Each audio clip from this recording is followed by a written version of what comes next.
Assalamualaikum dan selamat sejahtera. Kami dari kumpulan United Apps PMTG, kami ingin membentangkan satu idea inovasi perniagaan. Saya Nik Muhammad Rizafan bin Azmaruddin daripada program DCB1B.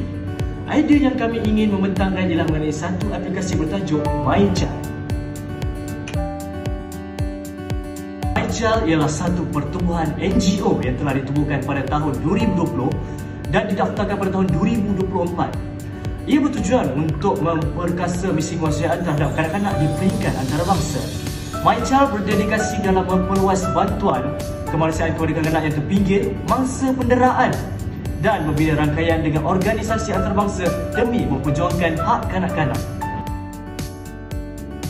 Saya, Ahmad Akil Zawawi bin Ma'aruf, saya akan menerangkan mengenai penyataan masalah bagi idea inovasi ini.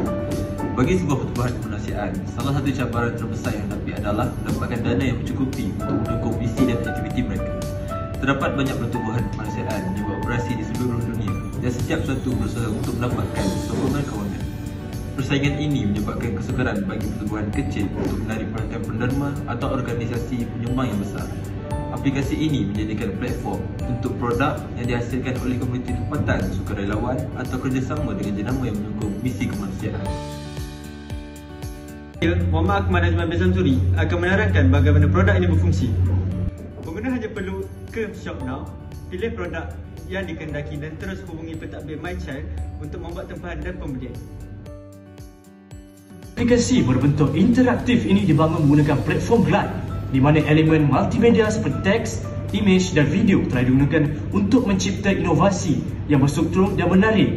Kami menyusun data menggunakan Microsoft Excel, menyunting gambar menggunakan Present Adobe Photoshop, menggunakan ilustrasi dengan beberapa aplikasi lain seperti Adobe dan OutSystem. Selain itu, apa yang menarik tentang apps ini? Anda boleh pergi ke Shop Now, membeli belah barang tempatan atau antarabangsa.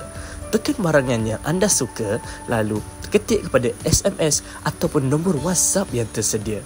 Selepas membuat pembayaran, barang anda akan dipost. Kami juga menawarkan pelbagai kos seperti mengaji Al-Quran, membuat dagangan atas talian.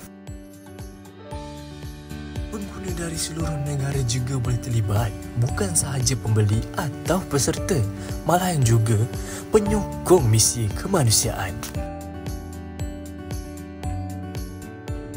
Aplikasi ini boleh diakses dan dimuat turun oleh pengguna setelah memasukkan email.